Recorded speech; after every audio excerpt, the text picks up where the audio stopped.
ನೋಡ್ರಿ ಎಲ್ಲರೂ ಕಾಲಭೈರವೇಶ್ವರ ಪೂಜೆ ಇದೆ ಇವತ್ತು, ಎಲ್ಲರೂ ಮಾಡ್ರಿ. ನಾಯಿಗಳಿಗೆ ನಮ್ಮ ಮನೆಯಲ್ಲಿ ಸ್ವೀಟಿ ರಾಕಿ ಅಂತ ಇಬ್ಲಾರದಾರೆ, ನಾವು ಅವರಿಗೆ ಪೂಜೆ ಮಾಡ್ತಾ ಇದ್ದೀವಿ. ಈಕಿ ಒಂದು ಸ್ವಲ್ಪ ಭಾಳ ತುಂಟಿ, ಅದಕ್ಕೆ ಇವಳನ್ನ ಹಿಡ್ಕೊಂಡೇನೆ.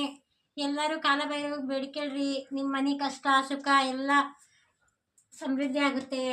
ಯಾವಾರ ಬೀದಿ ನಾಯಿಗಳು ಕಂಡೆ ಅಂದರೆ ಅವಕ್ಕೂ ಒಂದು ಸ್ವಲ್ಪ ಒಂದೊತ್ತು ಊಟ ಹಾಕ್ರಿ, ನಿಮ್ಮನ್ನು ಕಾಯ್ತವು. ಕಾಲಭೈರವಾಗಿ ಏನಾರ ಅನಾಹುತದಿಂದ ಎಲ್ಲರಿಂದ ತಪ್ಪಿಸ್ಕೋಬೋದು. ದೇವರ ಆಶೀರ್ವಾದ ನಮ್ಮ ಮ್ಯಾಗಿದ್ದೆ ಅಂದರೆ ನೋಡ್ರಿ, ನಮ್ಮ ಮನೇಲಿ ಇದ್ದಾಳೆ ಸ್ವೀಟಿ, ಇವನು ರಾಕಿ ಅಂತ.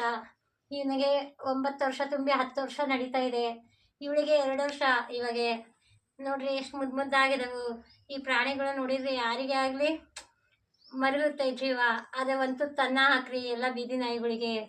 ಎಲ್ಲರೂ ನಾವು ಹೆಂಗೆ ಮನುಷ್ಯರು ಇರ್ತವೆ ಅವಕ್ಕೂ ಅದೇ ಥರನೇ ಗುಣ ಇರುತ್ತೆ.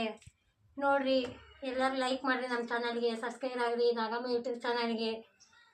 ಎಲ್ಲರಿಗೂ ಧನ್ಯವಾದಗಳು.